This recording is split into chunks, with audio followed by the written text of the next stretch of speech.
આજથી રાજ્યભરમાં બોર્ડની પરીક્ષાનો ઉત્સાહભેર પ્રારંભ થયો છે, જેમાં લાખો વિદ્યાર્થીઓ સીસીટીવી કેમેરા અને ચુસ્ત પોલીસ બંદોબસ્ત હેઠળ પરીક્ષા આપી રહ્યા છે.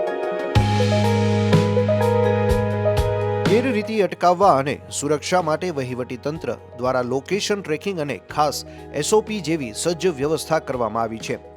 રાજકોટમાં કલેક્ટર ડોક્ટર ઓમપ્રકાશ અને શાળાઓ દ્વારા વિદ્યાર્થીઓને તિલક અને મીઠાઈથી વધાવી પરીક્ષાનો તણાવ દૂર કરી પ્રોત્સાહન પૂરું પાડવામાં આવ્યું હતું.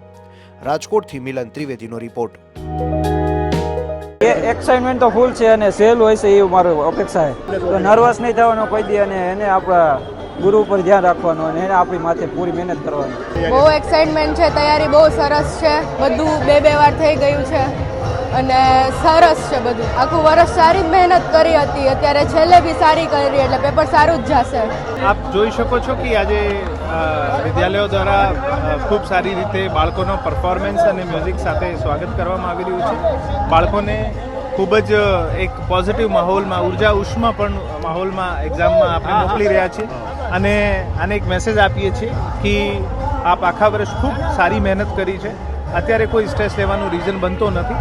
ખૂબ જ ચિંતામુક્ત, તણાવમુક્ત વાતાવરણમાં આપ ખૂબ સારી રીતે એક્ઝામ આપો અને ખૂબ સારું રિઝલ્ટ આવે. આના ભવિષ્યના ઉજ્જવલ ભવિષ્યની કામના કરીએ છીએ. સાથે સાથે બાળકો અને વાલીઓને તમામને અશ્યોર પણ કરીએ છીએ કે જિલ્લા વહીવટી તંત્ર 10મા અને 12મા ધોરણની પરીક્ષા માટે ખૂબ સારી રીતે પ્રયત્નો કર્યા છે. તમામ એક્ઝામિનેશન સેન્ટર્સનો રિવ્યૂ કરવામાં આવ્યો છે અને આ પછી જે પણ અમને નાનકડો પણ સેન્સિટિવ લાગતો હોય ત્યાં ક્લાસ 1 અને ક્લાસ 2 ઓફિસર્સની અપોઇન્ટમેન્ટ કરવામાં આવી છે. પેપર રિસીવ કરવાથી લઈને, ડિસ્પેચ કરવાથી લઈને તમામ રૂટ અને એક્ઝામિનેશન સેન્ટર્સ ઉપર ખૂબ સારી રીતે વ્યવસ્થા કરવામાં આવી છે. હું એશ્યોર કરું છું આપને કે એક્ઝામ સંપૂર્ણ પારદર્શક રીતે થશે અને બાળકોને પણ આના સ્ટ્રેસ ફ્રી માહોલ મેં એક્ઝામ આપવા માટે અને આને સુખદ ભવિષ્ય માટે કામના કરું. કલેક્ટર સાહેબને પણ આજે બાળપણ યાદ આવી ગયું, શું કહેશો? હા, મતલબ બાળકોને જોઈને એકચ્યુઅલી બદલતા સમયના સાથે આપણે ઘણી બધી વસ્તુઓને આપણા કરિક્યુલમમાં એડ કરી છે. આનું પણ એક પાર્ટ છે કે બાળકોને જે ફર્સ્ટ દિવસે જતા હોય ત્યારે એક સ્ટ્રેસ ફ્રી માહોલ મેં મોકલીએ અને આજની તારીખમાં એક સ્ટ્રેસ સેન્સિટિવિટી, એક મેન્ટલ હેલ્થ, આ બધા ટોપિક્સ જે છે આપણા કરિક્યુલમમાં નવી વસ્તુ આવી રહી છે અને સમયના સાથે આપણે નવી પેઢીના જે બાળકો છે આને આવી રીતે સાચવી આપણી ખુદની જવાબદારી છે તમામની. પણ બાળકો ખૂબ કોન્ફિડન્ટ લાગે છે. મેં ઘણા બધા બાળકો સાથે વાત કરી છે અને બાળકોને જોઈને આપણું પોતાનું બચપન યાદ આવી જાય.